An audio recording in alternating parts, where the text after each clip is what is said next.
क्या आप IIT crack कर सकते हैं बिना किसी भी कोचिंग को ज्वाइन किए हुए? यदि मैं आपसे बोलूं मैंने किया है वो भी 1 साल के अंदर, बिना किसी एक्सपेंसिव कोचिंग को ज्वाइन किए हुए, बिना किसी फैंसी स्टडी मटेरियल को फॉलो किए हुए, बिना किसी मेंटर के, बिना किसी गाइडेंस के, सिर्फ यूट्यूब और बुक्स को फॉलो करके। बट ये तैयारी इतनी आसान नहीं थी। बहुत सारी प्रॉब्लम मैंने फेस की थी इस प्रिपरेशन के टाइम पे, बट मैंने हार नहीं मानी और आईआईटी जेईई में एडवांस को क्रैक करके आईआईटी कानपुर पहुंचा। यदि आप आईआईटी जेईई एस्पिरेंट हो और आपने आईआईटी जेईई की तैयारी करने का सोचा है बिना किसी भी कोचिंग को ज्वाइन किए हुए, तो ये वीडियो आपके लिए बहुत ज्यादा इंपॉर्टेंट है, क्योंकि बहुत सारी प्रॉब्लम जो मैंने फेस की थी आप भी फेस करोगे। उनको कैसे टैकल करना है वो मैं आपको बताऊंगा। तो आप जल्दी से कमेंट बॉक्स में लिख दो कि भैया मैं अपना 100% दूंगा और मेरा जो टारगेट है वो है आईआईटी बॉम्बे। जब मैंने आईआईटी जेईई प्रिपरेशन स्टार्ट की थी, सबसे जो पहली प्रॉब्लम मैंने फेस की थी वो थी स्ट्रक्चर्ड गाइडेंस की और कहां से स्टार्ट करना है। क्योंकि मेरे पास 1 साल था, मैंने ड्रॉप ले लिया था, तो मुझे नहीं पता था कि मेरे को कहां से करना है और मुझे कोई गाइड करने वाला नहीं था। मैंने किसी भी कोचिंग को नहीं ज्वाइन कर रखा था। तो इन सब प्रॉब्लम के चलते हुए मेरा बहुत ज्यादा टाइम इस चीज में चला गया, बुक फाइंड करने में, यूट्यूब चैनल को फाइंड करने में, कैसे चीजें मैनेज करनी है, किस चैप्टर से कितने क्वेश्चन लगाने हैं, किस चैप्टर से स्टार्ट करना है, कौन सा चैप्टर इंपॉर्टेंट है नहीं है। तो बहुत ज्यादा टाइम चला गया था, मेरा पूरा 1 मंथ इस चीज में चला गया था। यदि आप एक आईआईटी जेईई एस्पिरेंट हो तो जरूर आप इस चैनल को फॉलो कर लो और टेलीग्राम ग्रुप को ज्वाइन कर लो, क्योंकि मैं वहां पे बहुत ज्यादा एक्टिव हूँ। और आप बिना किसी भी कोचिंग के स्टार्ट करने जा रहे हो तो आपको मैं बताऊंगा कि आपको कैसे करना है। दूसरी जो प्रॉब्लम थी, सबसे बड़ी प्रॉब्लम थी, वो होती है डाउट सॉल्विंग की। तो मेरे जो डाउट होते थे ना, उनको सॉल्व करने के लिए मेरे पास कुछ नहीं था। क्योंकि जब हम किसी कोचिंग को ज्वाइन करते हैं तो वहां पे हमारे पास टीचर होता है जो हमारे तुरंत के तुरंत डाउट सॉल्व कर देता है। हमारे पास दोस्त होते हैं, हमारे फ्रेंड होते हैं, हमारे फ्रेंड सर्कल होता है, ठीक है, जहां पर लोग साथ में बैठ के तैयारी करते हैं, तो उनके डाउट वहां पे सॉल्व होते रहते हैं। बट मेरे पास कोई नहीं था, तो मैं कैसे अपने डाउट सॉल्व करता था? तो जब भी मेरे को कोई भी डाउट आता था तो मोस्टली मैं गूगल पे जाके सर्च करता था, ठीक है। वहां भी नहीं मिलता था तो यार यूट्यूब पे जाके देख रहा हूँ कि भाई किसी ने बताया हो, किसी ने ये क्वेश्चन सॉल्व किया हो, तो वैसे ट्राई करता था। उधर भी यदि नहीं होता था तो मैं बुक से जाके देखता था, क्योंकि सॉल्व तो करना ही करना है। तो बुक में बहुत ज्यादा टाइम लगाने के बाद नहीं मिलता, सपोज करो बुक में भी नहीं मिला, बट मोस्टली ऐसे होते थे कोई जो डाउट आते थे कहीं ना कहीं वो मिल ही जाते थे, ठीक है, क्योंकि मैं बुक फॉलो कर रहा था, अदर लाइक कोचिंग के स्टडी मटेरियल फॉलो कर रहा था, तो कहीं ना कहीं मिल ही जाते थे सोल्यूशन। बट सपोज करो कि कहीं से कोई सोल्यूशन नहीं मिला तो मैं अपने नोट्स ट्राई करता था, बुक से थ्योरी पढ़ता था, फिर जाके वो ट्राई करता था। और कभी कभी ऐसा होता था कि मैंने बहुत ज्यादा ट्राई कर लिया बट वो सॉल्व नहीं हुआ, फिर 1-2 दिन के बाद क्लिक किया तो उस टाइम पे मेरा हो जाता था। इससे मेरे को एक मोटिवेशन आ गया था कि हाँ मैं खुद कर सकता हूँ, और जो सेल्फ लर्निंग की कैपेसिटी होती है ना वो मेरे अंदर आ गई थी। तो मैं अकेले सीखने की जो हिम्मत होती है कि हाँ भाई मैं अकेले कर सकता हूँ, तो वो चीजें हो गई थी। देन उसके बाद जो सबसे बड़ी प्रॉब्लम हुई थी, प्रॉब्लम नंबर 3, कि मेरे को टाइम मैनेज करना और डिसिप्लिन नहीं रह पा रहा था मैं। जब मैंने अप्रैल में अपनी तैयारी स्टार्ट की थी तो 1 महीने तक ठीक है यार, मतलब बहुत ज्यादा मोटिवेशन था कि यार आईआईटी जाना है, ये है वो है और करना है। बट जैसा मैंने बोला कि मेरे को पूरा प्लान पता नहीं था ना कि भाई कितने महीने में क्या करना है, कब तक अपना सिलेबस कवर करना है, तो ये मैं बिल्कुल डिसिप्लिन रह ही नहीं पा रहा था। मैं प्रोक्रास्टिनेट कर रहा था कि यार ठीक है कल पढ़ लेंगे, आज मन नहीं कर रहा है, कोई बात नहीं है, कुछ क्वेश्चन लगा लिए, ऐसा लग रहा था बहुत कुछ कर लिया है, 2 घंटे पढ़ लिए तो ठीक लग रहा है कि भाई आज का हो गया है, क्योंकि मुझे नहीं पता चल रहा है ना कि मेरे साथ वाले कितने पढ़ रहे हैं, कितना ज्यादा कंपटीशन है, क्योंकि मैं तो अकेले अपनी दुनिया में मगन। तो ये सबसे बड़ी प्रॉब्लम थी टाइम मैनेजमेंट की और डिसिप्लिन। इसके लिए मैंने अपना पूरा खुद का एक स्टडी प्लान बनाया। मेरे पास 1 साल था, ठीक है, उस 1 साल को मैंने डिवाइड किया कि मेरे को इतने महीने के अंदर अपना 11th का सिलेबस कवर करना है, इतने मंथ के अंदर मेरे को 12th का कवर करना है, उसके बाद इतने मंथ चाहिए मेरे को रिवीजन करने के लिए और इतने मंथ चाहिए मेरे को प्रैक्टिस करने के लिए। तो मैंने इस तरह से अपने पूरे 1 साल को डिवाइड कर लिया।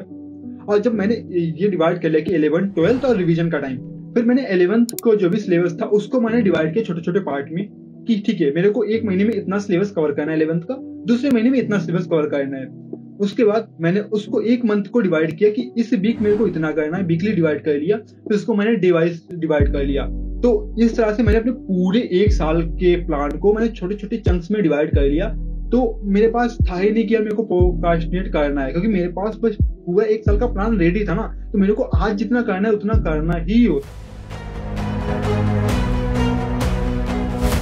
उसके बाद जो सबसे बड़ी प्रॉब्लम आती है वो आती है रेगुलर टेस्टिंग की, कि यार ठीक है तुम पढ़ाई तो कर रहे हो, बट जब तुम्हारे पास कोई कोचिंग नहीं होती है ना, तो तुम्हें पता नहीं होता ना कि तुमने जितना किया है वो तुम्हें कितना आता है, तुम एक्चुअल एग्जाम में कितने क्वेश्चन सॉल्व कर पाओगे, तुम्हारे नंबर कितने आ रहे हैं। क्योंकि तुमको तो लगता है कि भाई हाँ मैंने कर लिया है, मैंने चैप्टर के 50 क्वेश्चन लगा लिए, 100 क्वेश्चन लगा लिए, तो मेरे से आईआईटी जेईई के क्वेश्चन बन जाएंगे, मैंने पीवाईक्यू ट्राई किए, बट हाँ मैं सॉल्व कर पा रहा हूँ पीवाईक्यू भी, तो हमें लगता है कि यार ठीक है अब तो हो जाएगा ना, क्योंकि इतना डिफिकल्ट कहाँ है, मैंने इतने सारी ट्राई कर ली, इतनी ज्यादा प्रैक्टिस कर ली।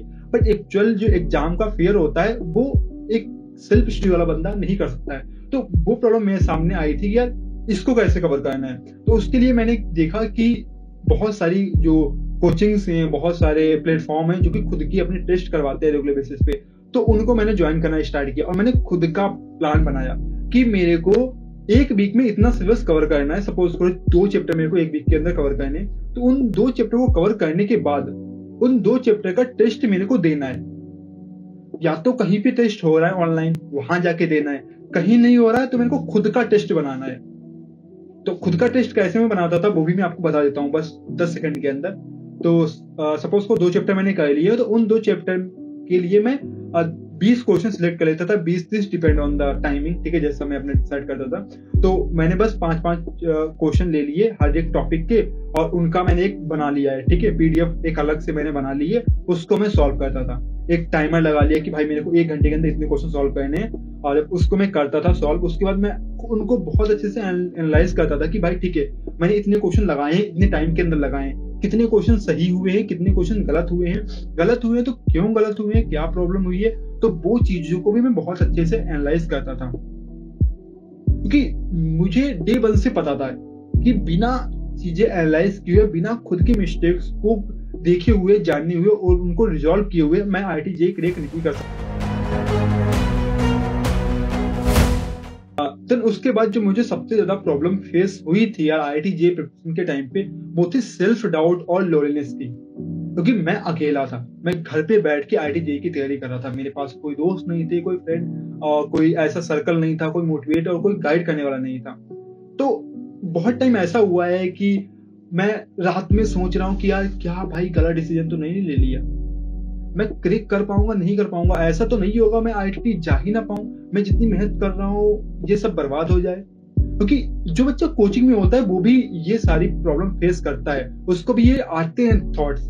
और जब तुम बिल्कुल अकेले होते हो और कुछ ऐसा करने का ट्राई करते हो कि तुमको नहीं पता उसके बारे में, क्योंकि आईआईटी जेईई मेरे लिए बिल्कुल नया था, सबके लिए नया होता है, बट हाँ जो बच्चे कोचिंग जाते हैं तो उनके लिए नया नहीं होता है, क्योंकि उनको गाइड करने वाले हो।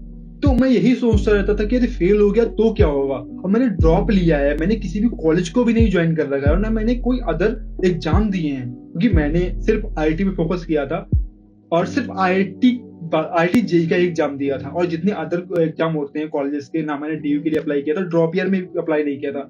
तो वो मुझे बहुत ज्यादा परेशान करता था कि यार यदि नहीं हुआ तो।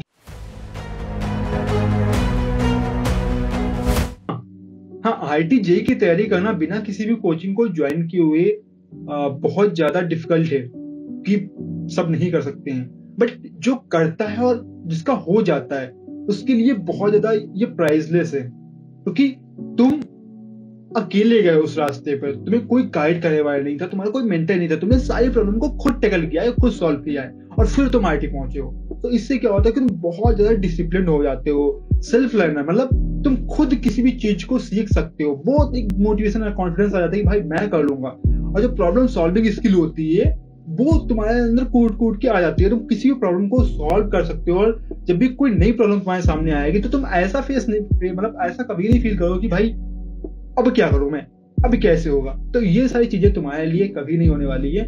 सो आप एक चीज समझो, ये जो सेल्फ स्टडी तैयारी करना बहुत ज्यादा टफ है, बट यार रिजल्ट जो है ना वो प्राइसलेस है।